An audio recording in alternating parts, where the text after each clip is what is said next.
say thank you. We're dying, we're dying, we're dying, we're dying. We're dying, we're dying,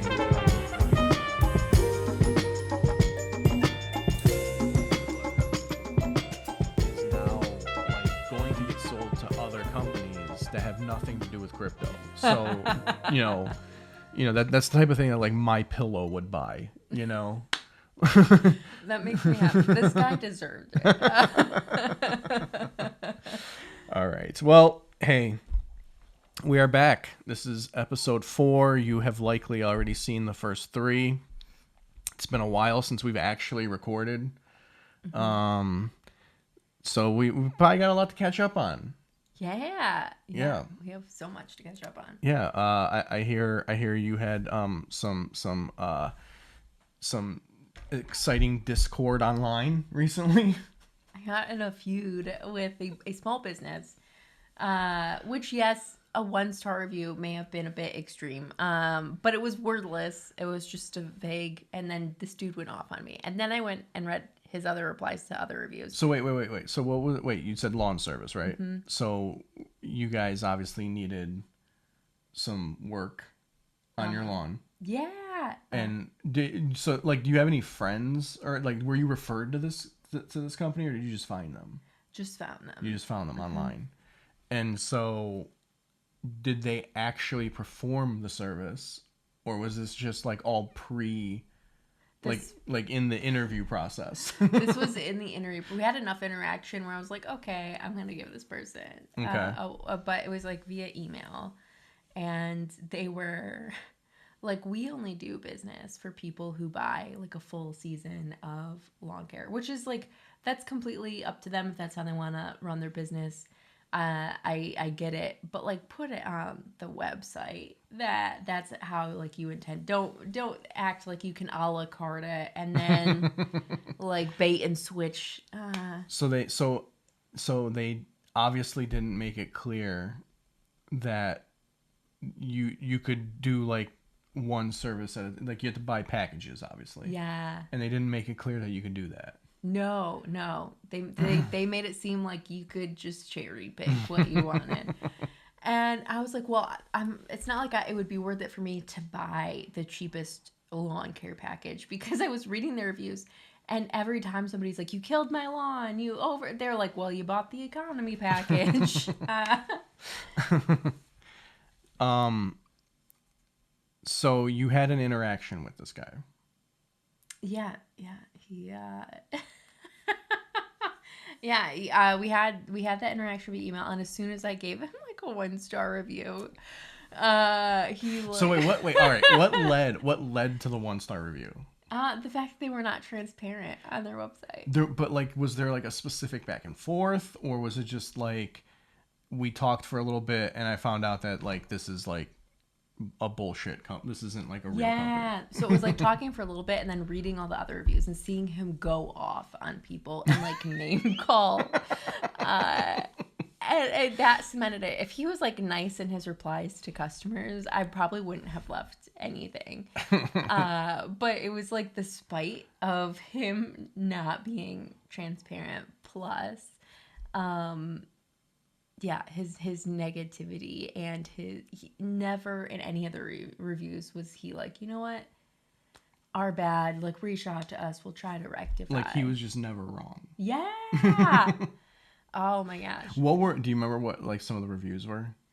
Yeah, like we contacted you to skip a couple weeks because we haven't gotten any rain and the lawn hasn't grown at all, and you still came, and now our lawn is all dust and dirt, and we contacted you and you said, oh well, and then his response like was basically the economy package, and that his response was, you paid for this. You paid for the dust bowl. you got the dust bowl package, so you're gonna get a dust bowl. And you made it. It's like I'm still playing City Skylines.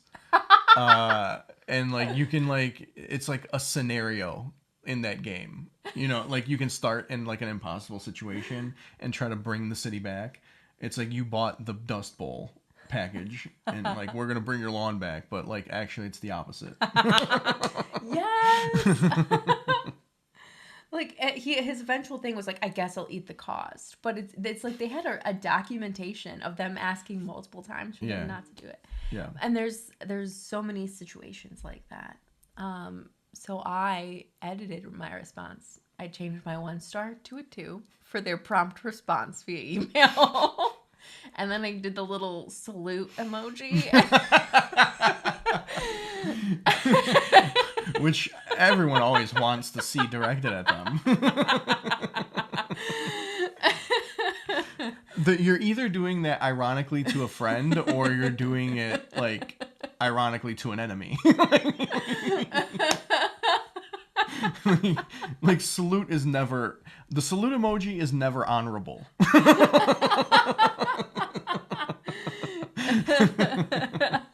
It's the salute emoji, I feel like, is the all caps of emojis.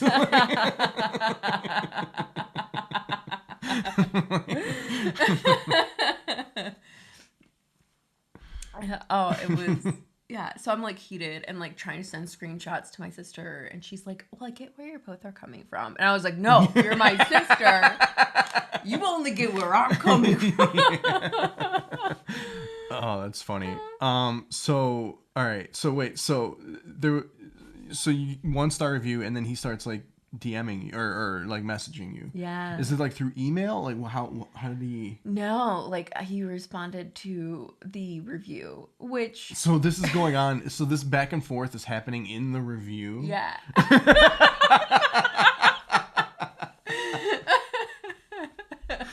Oh man. And he's only promoting it. Like every time he responds to a bad review, it just boosts it. Yeah. Like, you're harming yourself, my dude. Oh, that's so funny. I can in a way relate to him though, because I see all the reviews for my mom's pizzeria. Mm-hmm. And like luckily most of like the vast majority of the reviews are positive, but every now and then someone comes in with like a negative review, and it's never like something like about like the food or like the business. It's always like some weird thing. Like I wish I could remember some of them. I can't remember off the top of my head, but like it's always some weird thing, you know? Mm-hmm. Like it's never about like the food, or if it is about the food, it's like if, okay, so for example, I'll use myself as an example here. If I order food from a restaurant and I look at the reviews and there's like, 1,500 reviews and 1,200 of the reviews are like, if it's a 5-star scale, 4-star and higher, and everybody is just like, and it's clear that they're not all bots. Mm-hmm. Like if the majority of the reviews are like, oh, the food is great, I had this, it tasted great, like the texture, like if they're, doing that kind of stuff, and I go and I have one bad experience, I'm not immediately going and leaving a 1-star review, because I'm like, oh, well, maybe they just had a bad day. Mm-hmm. And so like a lot of the reviews are kind of like that. Like people get like one bad like experience and they're just so ready to just be like 1 star. This place shouldn't exist. like let's ignore the 1,400 other reviews where people are like, this place is great. This one time you guys forgot to put cheese on my pizza. You should all die. Like that stuff does happen a lot. So I can relate to this guy on that level. However, the fact that he's in the reviews arguing with people, like I have never done. like if you leave a bad review, whatever, you leave a bad review. I think most people at this point are smart enough to sift through and realize, oh, like this is a bot, this is a bot, this is a crazy person, this is a bot. Yeah. So like I just leave it alone. But like that's insane. That's insane to respond to negative reviews with anything other than like how like a way to resolve whatever's happening. Mm-hmm. Like those are typically the responses to a negative review that I see. is like, oh, hey, sorry you had a bad experience. Come in and we'll give you a free this next time, or we'll give you this much off the next thing, or, you know, something like that. Yeah, even just like a generic phone number to like, hey, let's talk about this. But no, yeah, I would have kept my mouth shut if I had not read his angry responses to all those other reviews. That's funny. So this is just where it ends. Like it's just hanging in the air. I like that look. We'll see. If he escalates, I'll escalate. Or maybe the statute of limitations haven't passed yet, so we can't talk about it. No, well, yeah, maybe that'll be episode 6. Oh man. You also said that you've been feeling better. Yeah, I'm still drinking some electrolytes, but are the ear issues going away? Mostly. Because I think that's what everybody's on the edge of their seat waiting to hear. He didn't look inside my ear yet. That's next month. And my hearing is still like a bit off. So performing any shows that I've had in the past couple months is still. I don't know if I'm doing well or not. These jokes are truly for me now. But yeah, that's doing better. I had like a cold flu thing. That had me knocked out for like a month and a half. Wow. Not a month and a half, a week and a half. That's a big difference. I was about to say, was like COVID or something? Like, what's going on? And then I got vaccinated Friday. I got vaccinated on Friday. And you feel okay still? My shoulders are killing me. And I hit my out-of-pocket maximum. So when CVS started upselling me on other vaccines, I was like, yeah, let's do it. So I initially went in for like COVID and the flu shot, but then I got HPV and then the HPV vaccine, and then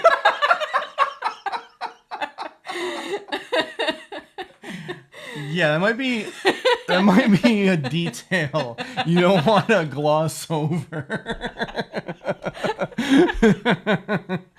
To be clear, HPV vaccine, the vaccine.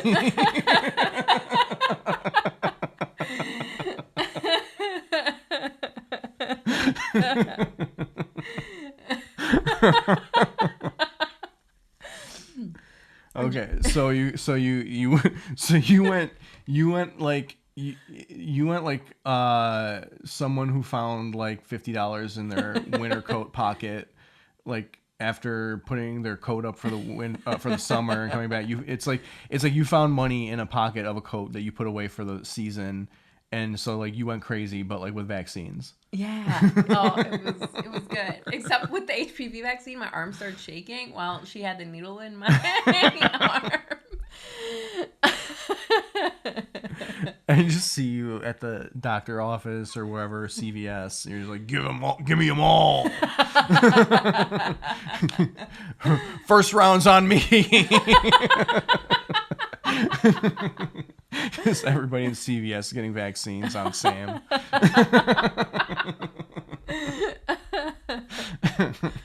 I'm gonna be the reason premiums go up next year.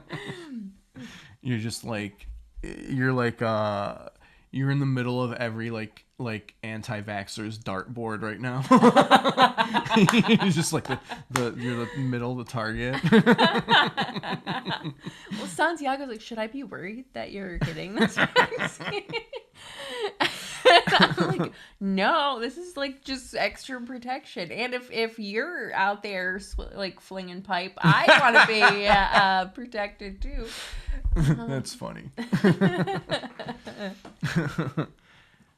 Oh man. Anything else that we need to like catch up on?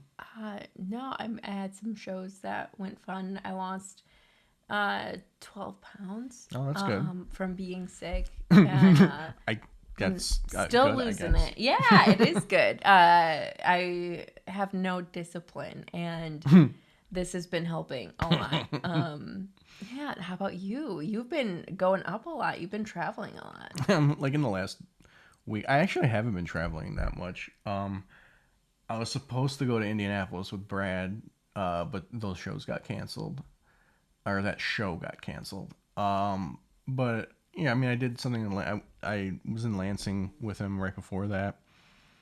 Other than that, I don't think what I've just been around here more, like Ann Arbor, Lansing, here, like as far as shows go. Um, but like yeah, I don't know. Summer was like weird. Like I just kind of wasn't feeling super motivated, but I also just had a ton of shit going on, and so I didn't get up as much as I would have liked to this summer. But a lot of that stuff is kind of like wrapping up. I'm like kind of done with a lot of those projects I was working on. It was mostly work stuff, to be honest.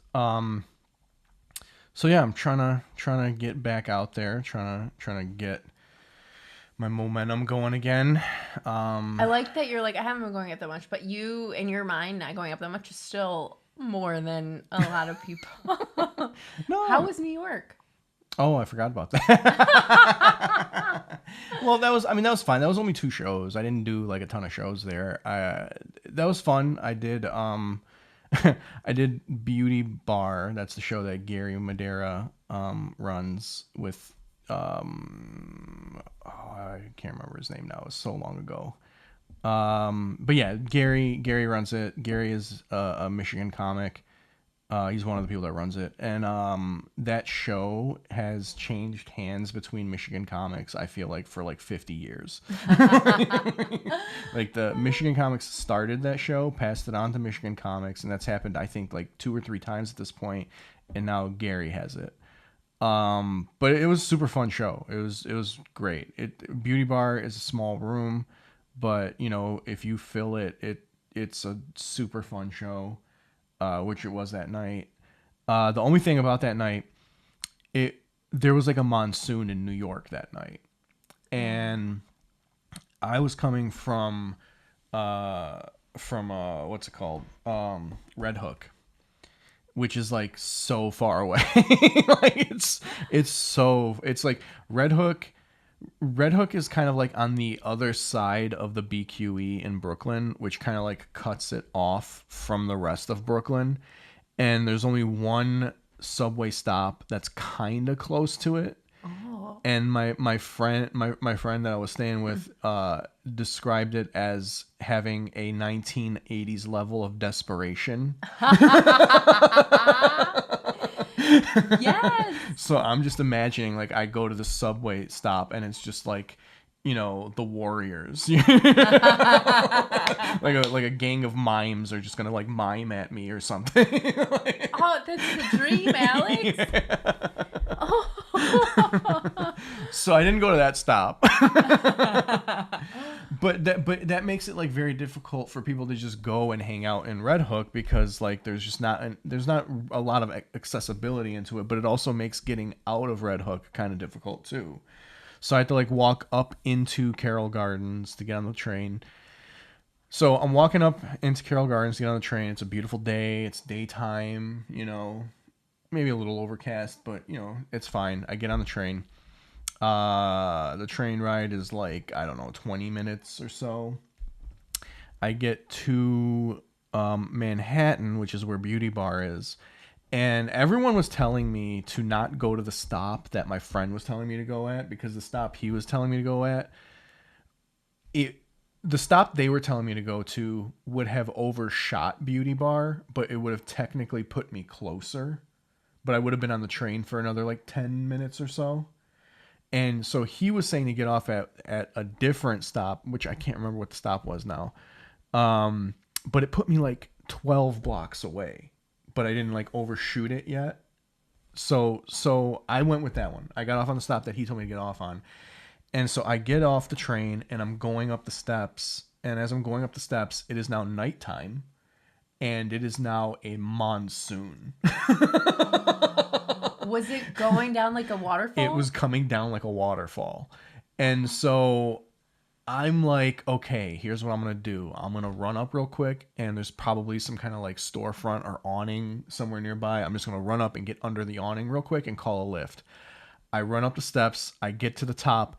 The stop is like in the middle of a park, so there's like nothing, and I get soaked the second I pass the threshold of underground into overground. Like I jumped into a pool. That's how wet I am. So I Oh. immediately turn around and run back down the steps. So I'm like at the bottom of the steps. I'm like, Jesus, this is. I'm like, I'm gonna wait a couple of minutes to see if this passes. It's not passing. Like it is just it is just coming down like it is the Amazon. Like just rain like I've never seen before. So I'm like, all right, I'm gonna have to call a lift. So I'm at the bottom of the subway steps, and I'm like, I get a lift. The lift gets there, and I'm looking at the map. It looks like they're like kind of right, right. If I go up the steps, they're like to the left, kind of. So I run up the steps again, soaked immediately. I turn around. There are no cars there. And I'm like, fuck. So I turn around, run right back down the stairs. At this point, the Lyft driver's like texting me. He's like, hey, where are you? I'm here. And I'm like, hey, it's raining so hard, and I'm in the subway, and I came up and I didn't see any cars where I am. And I'm right outside the subway, and he's like, well, just come to me. I'm like, I'm not gonna come to you. It's raining so hard. He's like, yeah, but it's not gonna stop. I'm like, all right, you know what? Just go. I'm like, I'm gonna cancel it. Just go. So he goes. It does finally start to slow down a little bit. So I go up. It's still raining, but it's not raining like crazy hard. So I go up, and there's like a bus stop. So I just go into the bus stop, and I'm like kind of in the bus stop. Like there's no other people in there. I'm just in there by myself, and I call another lift. And I'm on Houston Street, and where that is, there's like a divider. So it's like 3 lanes, a divider, 3 more lanes. So I call another lift. The lift driver comes. He's on the wrong side of the thing, and it's still raining. It's not raining as hard, but it's still raining. So he comes and he parks on the other side of the divider. And I'm like, hey, man, you parked on the opposite side of the street that I'm on. And he's like, oh, I don't know. I'm like, yeah, I'm like across the street from the Chase. There's like a Chase bank right there. I'm like, I'm across the street from the Chase. He's like, Chase, I don't see it. I don't know. I'm like, you're right there. You're right in front of it. I'm looking at you on the map right now. You are literally right in front of the Chase bank. Turn to your right and you will see a Chase bank. He's like, I don't know. I'm like, all right, just come to the other side of the road. He's like, you're making this really hard on me. I'm like, hey, you know what? How about I just cancel the ride? And I just hung up and I canceled the ride.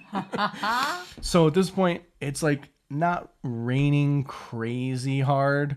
So I just start walking. I'm like, I'm just going to start walking. So I'm going, up, I forget what street it is. I think it was like First Avenue.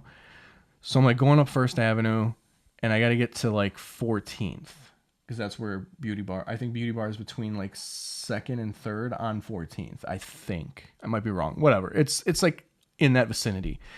So I'm going up, I think, first, and it's still raining, but not like crazy hard. So I'm like walking. All of a sudden, it just downpours again. So I'm like, shit. So I get under another awning, and I'm just like standing there waiting for like the rain to pass, and it is just not passing. So I had to call another lift. They finally found me. I jumped in the car, and they took me to Beauty Bar. And by the way, during this whole thing, I had to pee worse than I have ever had to pee in my life. It's pouring. You could have peed yourself, I probably and nobody could would have known. Honestly, I could have. Just stand in the rain like powder.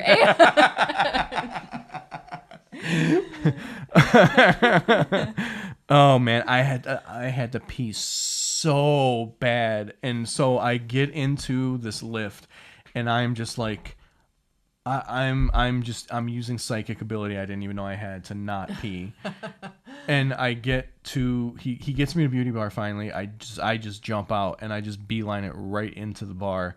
And like right at the entrance, Gary's like right at the entrance, and he sees me coming. He's like, "Hey, what's up?" And I like go and I give him a hug, and I'm like, "I have to pee. incredibly bad. And he just like lets go. He's like, oh yeah, over there. He just like points to the bathroom. I just beeline it to the bathroom. Thank God nobody was in there because it was just a one person deal. It wasn't like a bath, like it wasn't like a community bath. It was just a one shotter. So thank God nobody was in there. I just went in, locked the door, and just like just unloaded. Did you have a plan B if somebody had been there? Oh, I probably would have just had to pee in the middle of the bar on the floor. But yeah, that was night one. That was night one in New York. Rule of threes, though, with your live. Yeah. Yeah. So yeah, and then I did Elena Banfield's show, which was a lot of fun at Artichoke Pizza. Yeah, Artichoke Pizza in Williamsburg, and that was a fun show too. Yay. Yeah, and that was it. That was all I had in New York. The rest of the time, I was just kind of celebrating your birthday. Celebrating my birthday and just walking around the city. On my birthday, actually, me and my friend Julian, who lives there, who I was staying with, we went to Chinatown and met up with a friend of the show, Connor Mead. Oh, yay, Connor! Yeah, and we just I miss her. Yeah, it was fun. We just walked around Chinatown eating cheap food and hanging out. We went and got some dim sum. Stopped at a Chinese bakery, got some savory baked goods. There was another bakery that we walked by. They were selling these they kind of looked like tamales from the outside because they were wrapped in like corn husks, and but they were like rice balls that were filled with like roast pork. Oh. And they were like super cheap. They were only like $3, I think, and like they were like great. Like we got one, split it, and then I got ice cream after dinner. And what kind? So it was like an Asian ice cream shop, so it was like kind of like Asian inspired ice cream flavors, but all of the flavors that I wanted were out. So I had to just go with like basic like mint chocolate chip. So that's like all they had. But the guy felt bad that they were out of all the ones that I wanted, so he gave me he really piled it on. But the cup was like cartoonishly small for the amount of ice cream he gave me. So I'm walking down the street, I just got ice cream just like coming down my arm. Oh, I love that imagery though. And then and by the way, as I'm doing that, it started raining again. For real? Yeah. So me and Connor just kind of jumped under an awning, and then Julian went because he has a work van that he uses to get around town in. So he went and he ran the couple blocks and got the work van and brought it back to us, and then we jumped in. And that was another funny thing. So we all get into the work van. Connor's in the back, and it's a work van. There's no windows. And Connor wanted to go to an open mic after, so we were gonna drop her off like near the open mic. And so when we drop her off, she just opens the back doors of the work van and just like jumps out. like we were like trafficking her across the city. People are like, look, she's escaping. Yeah, oh. Did you get to stop at the cookie place Connor works at?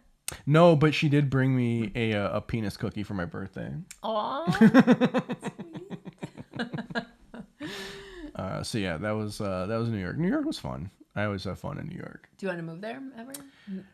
Probably not at this point. I feel like I'm just too old for it at this point. Like no, I don't think I would adjust well enough at this point. Like in my 20s, like no doubt, or even my 30s, no doubt, I would have done it in a second. But at 40, I'm like, I want my central air. Like I want my space. I don't want a roommate. So I don't know. I think at this point, it would be difficult it would have to be like, I'm for sure getting stand-up comedy work, and like at a high level, not just like, I'm not just doing like pizzeria basements. You know? Like I also want to do those, but like I have to also be like getting work. Yeah. You know. So yeah, I mean, I don't know if I don't know. Would you move for comedy at this point? No, I'm a Michigander for life. If you did move though, where would you want to go for comedy? For comedy, Yeah. I mean, New York is fantastic. I would live in Jersey. The disastrous in me will be like, New York's sinking. I want to be on the mainland. But Jersey's gonna be fine.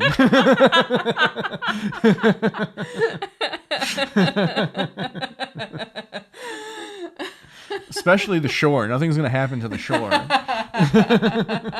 Jersey City will rise.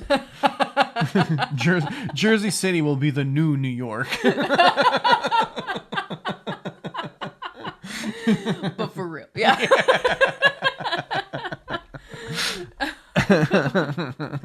I have such an affinity for Michigan, though. Yeah. And I think we have an incredibly strong scene. Yeah.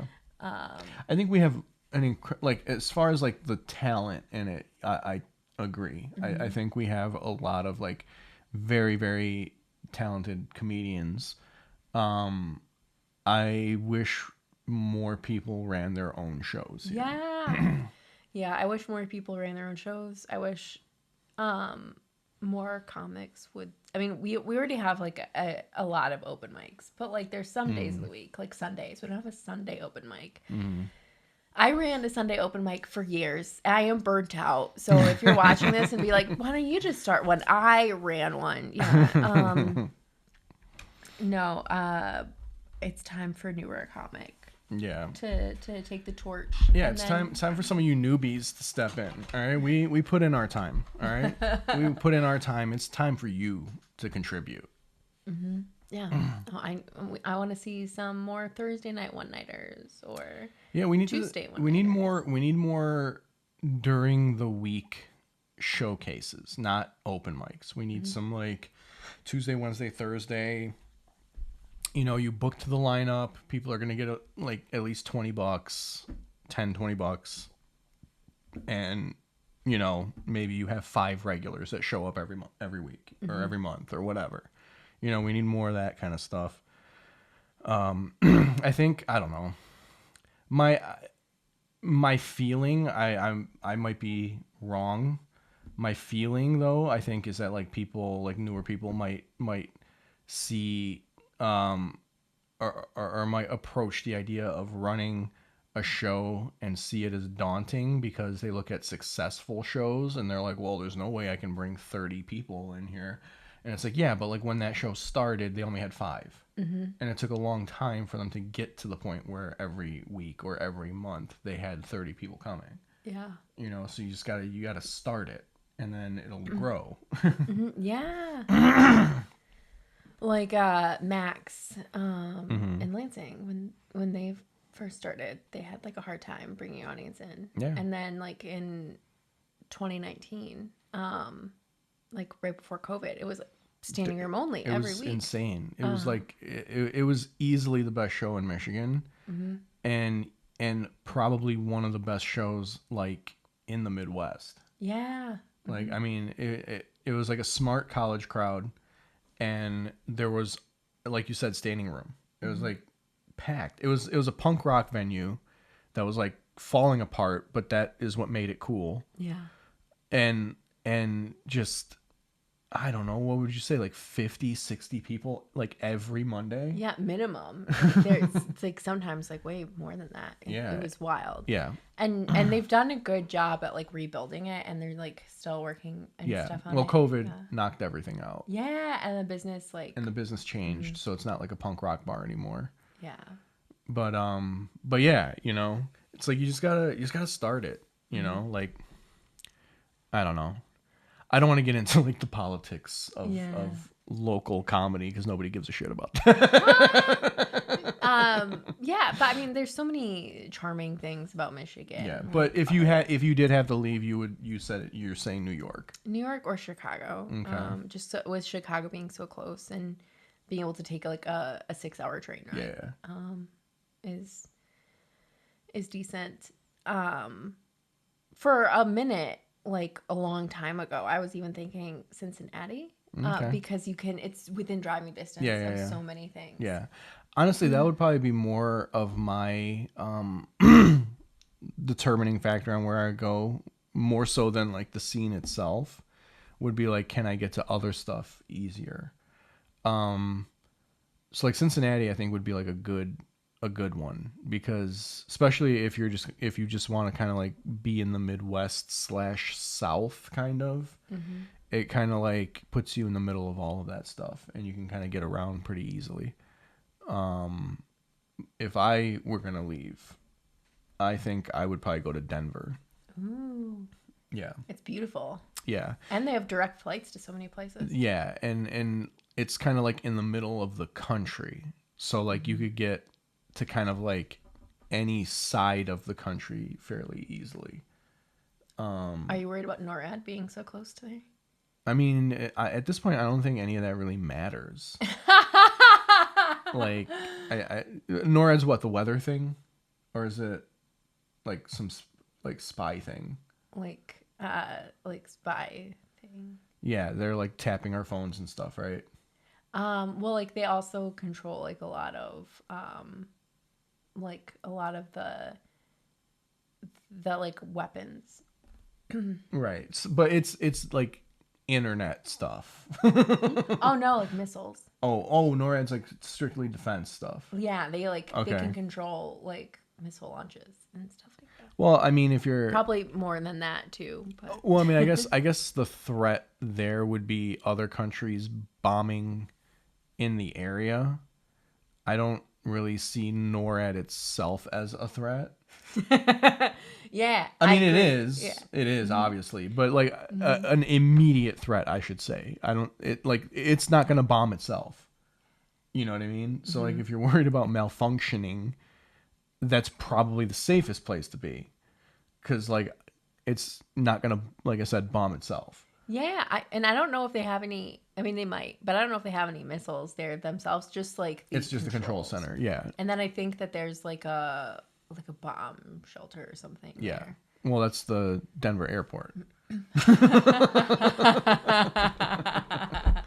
Which, by the way, Denver airport, very disappointing. I was told that there would be like Nazi murals everywhere, and like you can't even go walk up and take a picture with Blucifer because it's like in the middle of the highway. Like, I was like very, very disappointed with the whole experience. I was like, I wanted Nazi murals. I wanted a selfie with Blucifer. I wanted so many things that I could not get because the setup of the Denver airport is not what they tell you it is. But you love the scene? You love the Denver No, scene? I love the Denver scene is great. Like I've met a handful of comics there. They've all been like super cool. I feel like there's just stuff going on every single night, whether it's an open mic or like a booked show like we were talking about. I think, any night of the week. And then also but then like the scenes around Denver in Colorado are also really good. Like Boulder is a really good scene. Like I hear Colorado Springs is a really good scene. I've never been there, but like all the other comics were saying that they've got some like pretty good shows over there too.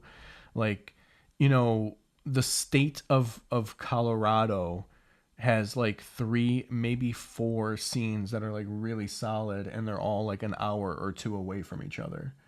And I understand that there's like politics in these scenes. I get it. There's politics in every scene. But just from the sheer amount of things happening, I feel like the politics can get kind of canceled out. Like if you're part of one group and not the other, there's enough shows going on that it doesn't matter. You're going to still be able to get work there. It might cut you off from the club. Like that is a thing from what I understand. But whatever, you have to deal with that. Yeah, their roads are so treacherous. No, yeah. In the wintertime, Yeah. I think the weather changes in Michigan are drastic. And then when I went to when my mom used to have surgeries out there. Yeah. And then one day we were out and it was like 65, 70. And then the next day we get out and they're closing the state for a blizzard. Is that, do you think that's Colorado or do you think that's like global warming? Both. Oh, yeah. It was, I've never seen anything quite like that. Yeah. Oh, I am excited for the Halloween season. In Michigan, we have like a lot of stuff too going on because the weather is so awesome here in October. Yeah. That UMaCon is also like perfect timing for Halloween. Wait, what is UMaCom? UMaCon. UMaCon. UMaCon is one of the largest anime conventions. And if you're not into anime, you brought this up on purpose.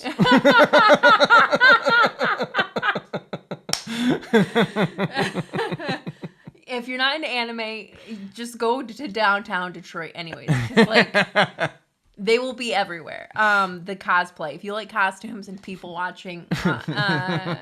You might even find a Dragon Ball or two.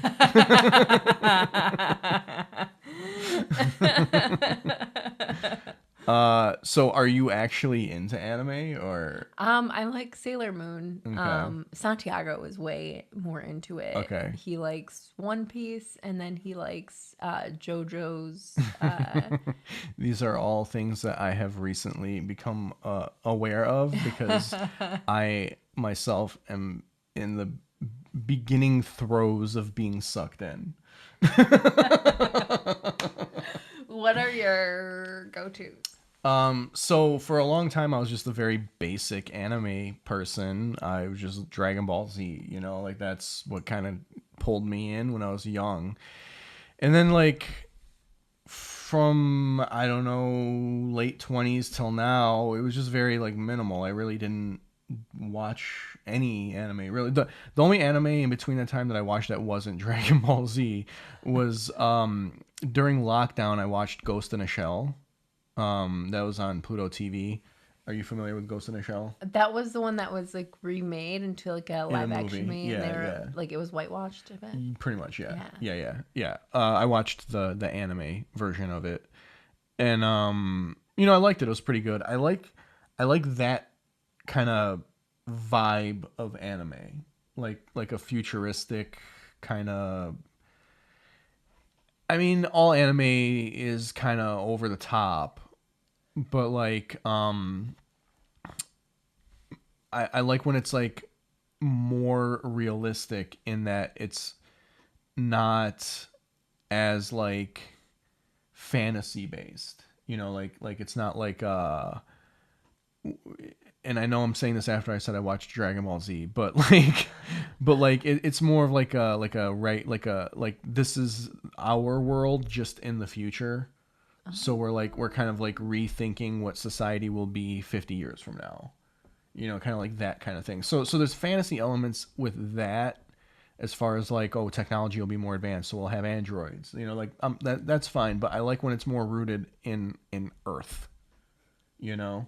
Like the actual Earth and where like we would go in the future or something. Then if it's like just this like far away different kind of thing. Like I tend to connect more when it's that situation, which is why I think I liked Ghost in a Shell. And then there was another one, I can't remember what it was called, that I watched like right after that. It's kind of considered like one of the more violent animes. Damn, I can't remember what it was called now. Whatever, doesn't matter. But the one recently that I watched that kind of like really got me like, okay, I want more. Was Death Note. Are you familiar with that one? No, I bet Santiago is though. I would be pretty certain that he's familiar with it. Death Note is about this like high school kid who's like a genius and he's like bored. And he finds this like notebook out in like the schoolyard one day, and he picks it up. And as soon as he picks it up, he sees this like demon, and the demon is basically the notebook belongs to the demon, and whoever if you write a name while thinking of their face in the notebook, that person dies within 6 seconds of a heart attack, unless you specify how they're going to die, and then they'll die that way. What? So you only have 6 seconds to write a scenario of. Yeah, yeah, or maybe it's 20 seconds. I can't remember now, but yeah, you write their name down, and then there's like X amount of time, and that person will die either of a heart attack if you leave it blank, or they will die in whatever way you write down. Oh, how many seasons did this get? Only one. It's only got like I think like 32 episodes or something like that. It's a lot. Yeah. Yeah, so this kid gets this notebook, and at first he's like, I'm gonna rid the world of criminals. So he's watching the news, and every time like a criminal comes up, he writes their name down in the notebook, and they die. And so eventually you get to a point, like I don't want to like spoil anything, but like you get to a kind of a point in the series where you start questioning, like, is this ethical? Like, the world is becoming a better place because there's less bad people in it, but like this kid is the one determining who the bad people are. You know. Yeah. So I like that it takes until mid-season for it to become like an ethics question. Yeah. At first I was like, yeah, kill those criminals. Kill that mother that stole that bread for her family. Dad, she's death. She deserves death.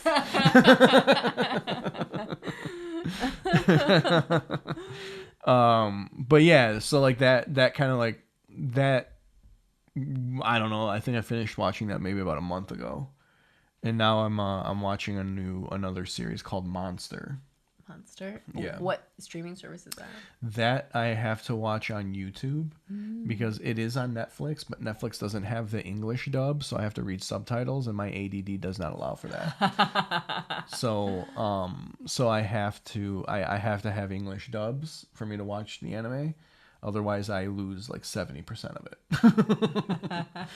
So I'm watching it on YouTube right now because somebody put up the English dub on YouTube. Hopefully me saying that doesn't get it taken down because I am not done with it. After I'm done with it, I don't care. Take it down.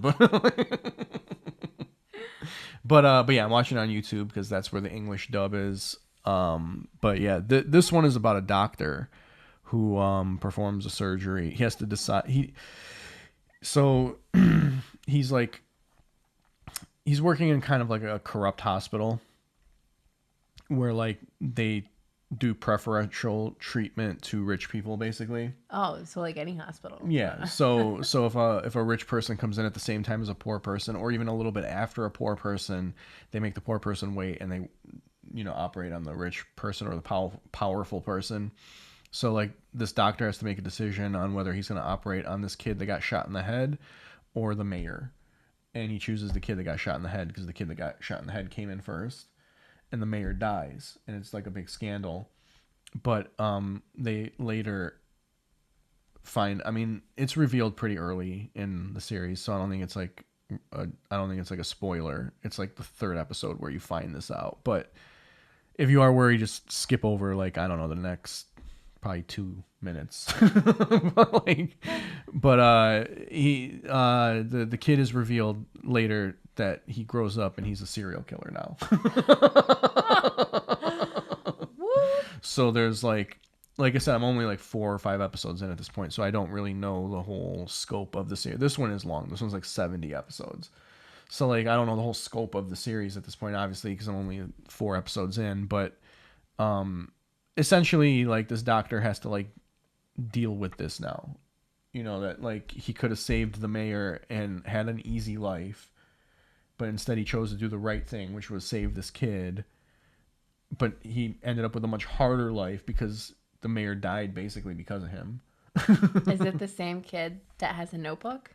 No. That'd be a good. No, these are crossover. completely different universes. Yeah. But how yeah. would you feel? How would I feel? Yeah. If I saved a demon child instead of the mayor? Yeah. I mean, the way I look at it, like if the mayor probably also was a demon, so. Oh, that's a good point. The only part of that would suck is that like my career would be over. So like if I could go back, like if I did it, if I saved the kid thinking the kid is like, it's a kid, you got to save him. But then like found out that they were like a serial killer and then had the opportunity to go back in time and change it, I would end up changing, like I would end up saving the mayor cuz like I'd be making more money if I did that. Like knowing that the kid's a demon, like a literal demon, like yeah, I would save the mayor. I would go back and change my tactic and save the mayor. Because then I would, like I said, I'd have a much easier life. Are you the kind of TV watcher, almost like when people eat food, how they have food that they can't touch each other? When you watch something, are you focused on that until you finish it before you can move on to something else? I think so. Yeah, I kind of am. I can't like cross pollinate while I'm into one thing. That's how I was during lockdown. Like I got really into Mr. Robot. It was a show on USA with Rami Malek. He was the lead actor. Oh yeah. He was like a computer hacker or whatever, and Christian Slater was in it as well. Like I got really into that, and that's all I watched like every night. Like I would just close my laptop from work, go over to the couch, start watching Mr. Robot. And I got through that, and then I watched The Americans, which is it's set in the 80s, and it's about a couple, a married couple who are seemingly American, but they are actual Soviet spies. Oh yeah. Carl was really into that. Oh yeah, yeah. It's a great show. I watched both of them all the way through, and then I went and rewatched all of them all the way through on edibles. How was it? How were the experiences compared to each other? It was great. No, it was because like on edibles you start to like see all the little nuances in the writing that you didn't see the first time. Number one, you start seeing them just because it's your second watch through, but then they're enhanced on the edibles. Because like particularly with the Americans, like every line, like every piece of dialogue on edibles seemed like a double meaning. Like literally every single line of dialogue, like it was just insane. It was like I was going nuts.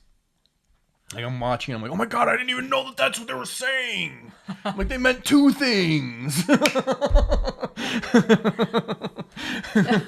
Are you gonna watch it again post edible? I kind of want to watch it again on edibles. See if you notice all the same little things. Yeah. Oh. I got really into Narcos. I've been practicing my Spanish. I now know that punta is like is used for a lot of swear words. It's a catch-all. Yeah. I've been rewatching. I watched it like 3 times. Haven't seen the spinoff yet.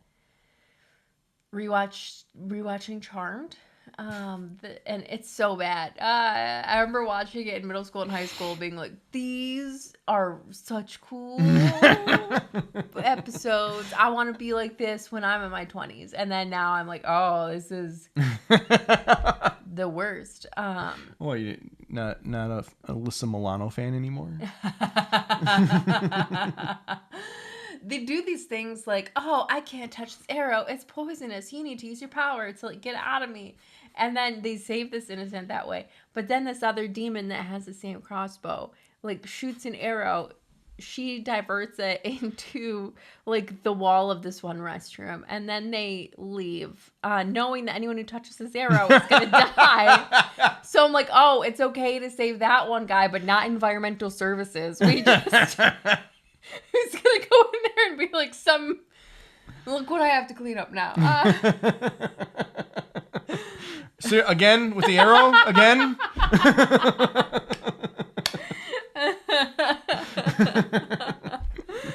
Like some guy named Gary is just like pissed. He has to get another arrow out of the wall. How many environmental service people do you think like a white collar exec would send to their death before they like, do you think it's just a pile of of cleaners, and they just keep on sending more and more to try to clean up the site. How many? I think they just keep sending them until the site's clean. I don't think they care. I think they're It's just gonna be a mountain. As soon as they touch it, they're dead. Well, yeah, but then they have to send in another mountain to clean the bodies. Well, I mean, if you think about it, they're creating jobs that way.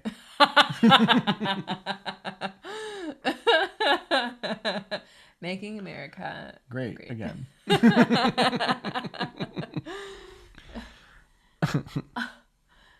I've been really into rom-coms as well. What rom-com are we what one in specific are we like really high on right now? I really liked Ali Wong's Always Be My Maybe, which is good because I watched like 3 terrible ones right before that, and now I know why there are romantic comedies with huge cult followings. It's because the genre is drowning in terrible ones. That when you get a good one, you're like, oh, yes.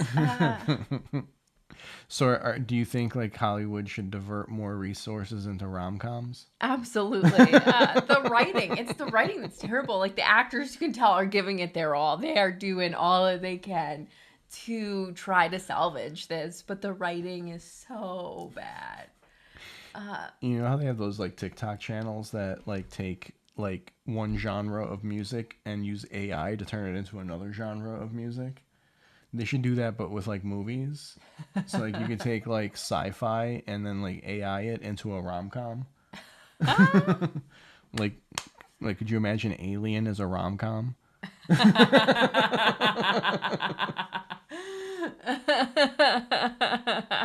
I think that would be fun. Yeah, I would love it. I would watch that. Yeah. Mm-hmm. but yeah, so you've been getting into rom-coms lately. Mm-hmm. Yeah. And it definitely makes me, even though it definitely makes me feel better about my writing, for sure. That's really the reason why you're into it. It's like, I don't suck this bad. Yeah.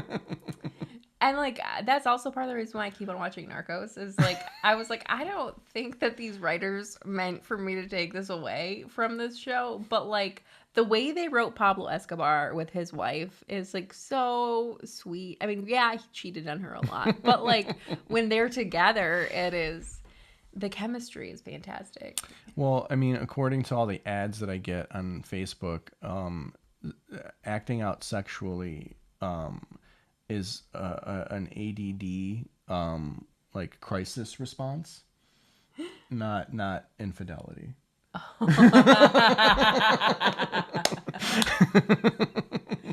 If Pablo Escobar had just gotten I mean, he had all those drugs around him. He couldn't get Adderall.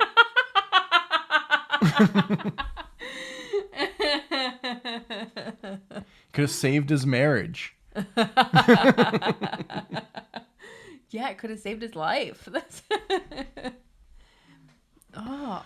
So, I mean, in a way, Narcos is a rom-com then, right? Mm-hmm.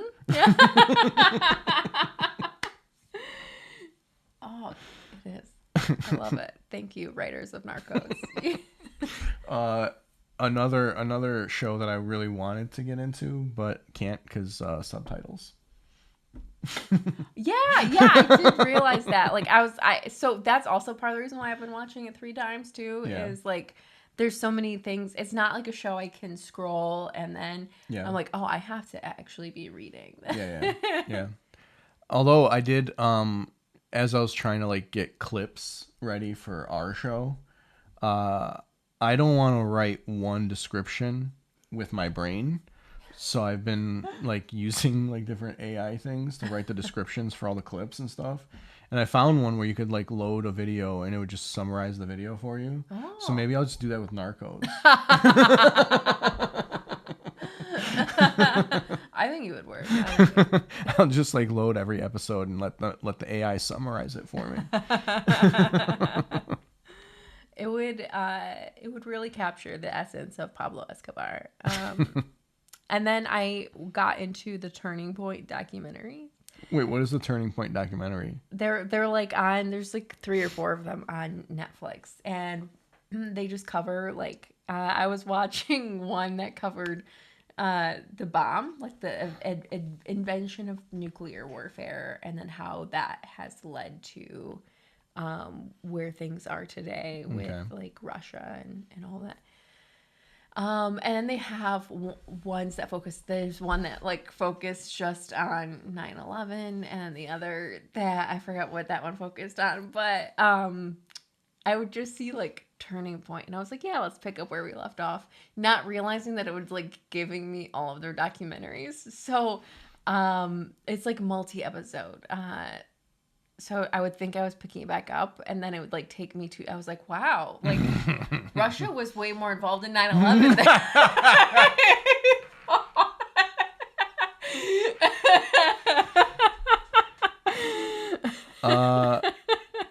It's just so funny that you said that, because I remember during lockdown, there's a documentary on YouTube. It keeps getting taken down, and like a different person puts it up, but it's called 9/11: The New Pearl Harbor, and it's like a 6-hour documentary just breaking that entire day down.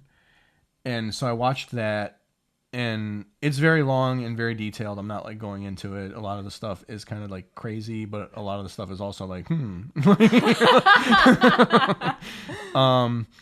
but because I watched that, it recommended another 6-hour long documentary as well. And that one was just this like Russian physicist being like interviewed, and his claim was that there was I forget what it was called, but a few times in the documentary I remember it being referred to as like an inverse nuclear bomb, where it doesn't like explode, it kind of just like melts everything. And like how Russia uses these bombs in its rural areas where it's planning to build new communities, where they like set it off to kind of just flatten the land, and then they wait 10 years because that's how long it takes for the radiation to wear out, and then they start building. And this guy was saying that that's what they did to the towers on 9/11. There was like an inverse nuke below the tower, and that's why it like kind of, it didn't like explode, it just kind of like collapsed, because it kind of just like burnt out the inside of the building, and then the building just kind of went down. what. Turning Point did not have that. To be clear, this guy was kind of crazy, but like it was a fun watch. I would recommend it as entertainment.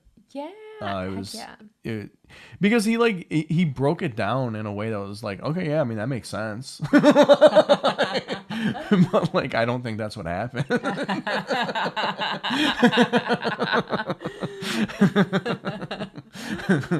Oh, I watch stuff like that for entertainment, and I Yeah. listen to. Have you heard of Coast to Coast AM? Oh yeah, of course. Art Bell, yeah. Yeah, Art Bell then handed off to George Norrie, and Yeah. then George Norrie is about to hand it off to somebody else. Okay. But I will, like, the joy of that on the road when you're just doing a turn and burn is brilliant. Yeah. Like, I just adore listening to conspiracy theories Yeah. on there. Yeah. It's like Truthcast almost with some of their guests. It's wild. Yeah, so I was like I was on episode 6 of Turning Point of Okay. the Russia ones, which ends up with them being like, oh, and then 9/11 happened, and then Putin was like very, oh, we'll be there for you, and then accidentally hit episode 2 of the 9/11 Turning Point, which made it so easy for me to be like, yeah, wow. There's so many things in the bomb one that I went to like a somewhat rural high school where they didn't really teach us a lot of stuff that the US did overseas in terms of coups and all that. And so watching this, I was like, what? Like it was almost like watching a very popular show like years after it comes out where I'm like, you guys knew this happened. What? It's intense. That's funny. Like, you guys knew this happened. You're just okay with it. It's like, yeah, we made a lot of money.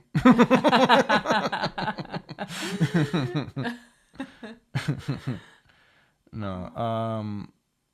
So yeah, that's funny. The turning, who like runs the Turning Point? Like, who? I guess, like, who are the producers of those? That'd be smart for me to research, just so I'm not like biased, super biased. Like I listened to this. Yeah. Yeah, it's not like PBS or anything like that. No. It's the Koch brothers.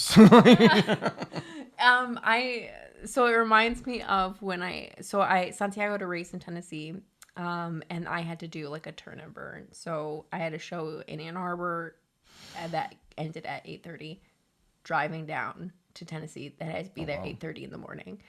So I like couldn't stop, but I could listen to Coast to keep me up. And there was a ex-CIA agent on there, just talking about like, we think there's going to be a civil war after the next election. There's chatter, which using the word chatter made me not believe that he was ever a CIA I'm pretty agent. sure anyone who claims that they're a CIA agent and uses the word chatter is actually just like a guy with a ham radio.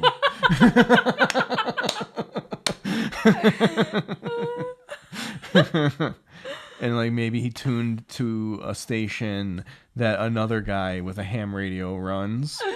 And it's just like, oh, wouldn't it be cool if I put my stories on the radio? And then that guy thought that was like actual people like revealing real stories, like of what's really gonna happen. Yes. He's like, I'm prepared for it. He's like, we all know which side will have guns. The left doesn't have guns. And then they open the line to the callers, and this one woman called it. She's like, because they're like, okay, well, what's your question? And she's like, I am a Democrat and I have a gun, and all my friends are Democrats and they have guns too. And they're like, okay, what are your questions for the CIA agent? She's like, I don't have one. I just wanted him to know. But see, this is why. Okay, so this is why. If a civil war actually happened, which I don't think is going to happen, we're too fat and lazy. We're not. No one wants to actually fight. Like, if something happens, it would be like a day of like fist fights. It would be like a day of Waffle House mania, and then it would be over.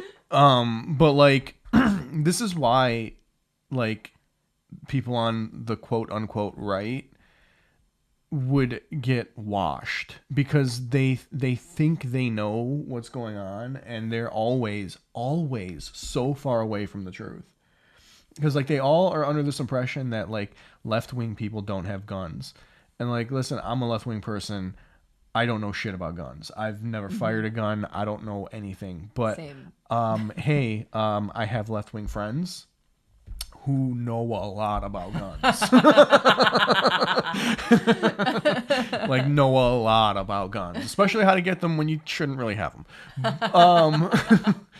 So like, your idea that like you're just gonna win because you have the guns, and you know, people like liberals don't, like, that's gonna lose the war for you. That attitude is going to lose this hypothetical war that's not gonna happen for you. They had the advertisement, because like, whenever I am nervous about whether or not I have found the correct station, I just listen to advertisements for the gold standard, and then I know that I'm there. They had this other advertisement for this woman who was like, I had this terrible cough for over a year, and then I heard an advertisement saying that Ronald Reagan used this one supplement, so I didn't even need to know what it is. I just started taking it and my cough went away. And my neighbors were like, why aren't you coughing anymore? And the joy I felt in my heart that she was like, the intonation she gave her neighbors weren't happy that she was alive. They were sad. It's like one of them was poisoning her. And they're like thwarted. I don't know. I wish you would give that to one of my coworkers. You have a chronic cougher? Oh my god. It's like literally all day. Like literally all day. Just coughing. And like not even trying to be subtle about it. Coughing in a way that she thinks that like coughing harder will shake loose whatever is in there and stop her from coughing. How long has this been happening? Since I can remember. What? Yeah, I just if every now and then she's not in the office, she like works from home, and in that case like I'm fine, but like the second she starts coughing, I just put my headphones on and then I got my headphones on all day.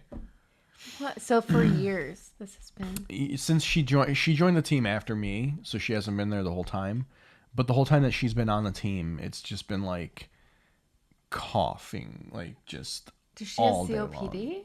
I don't know. She's a smoker. she's a smoker for sure. So like I'm sure that contributes to it, but I don't know if she has COPD. I mean, if I had to guess, I would say yeah. Oh my gosh. But yeah, it's so annoying. It's just all day, and everybody notices. We all start like DMing each other on the. Oh no! All right, technical difficulties, which I think is the running theme of this podcast. Yay! Is technical. We should just rename it to "Good Morning Technical Difficulties." Yeah. So I think I left off. I was talking about my coworker coughing. We kind of like all DM about her in Slack. That's what the karma was like. You are both. yeah, exactly. Like you guys are assholes. You don't get to have a show. Like, but yeah, I don't know. Whatever. It's like whatever. Whooping cough is a thing, I guess. I don't know. But yeah, that was gonna be the end, and then it just like, and then my camera died. But we got to watch footage of this episode. Yeah, already. we took like what, like a 2-hour break. I blank a lot. I now. I every time I watch myself or listen to myself on a podcast, I remember how much I hate how much I laugh. Same with me. It's a nervous tick. All right, it's a nervous tick. I'm nervous doing this, and so I laugh to cover up my nervousness. I genuinely think a lot of things are funny, and so I laugh, but to the amount that it would annoy other people. And rewatching that video, I now know why people ask me if I understand things, because I look either really high or spacey all the time, and I'm like, oh, this is why people think I'm confused all the time. Well, I mean, it doesn't help that your eyes are crossed most of the time, you know, like.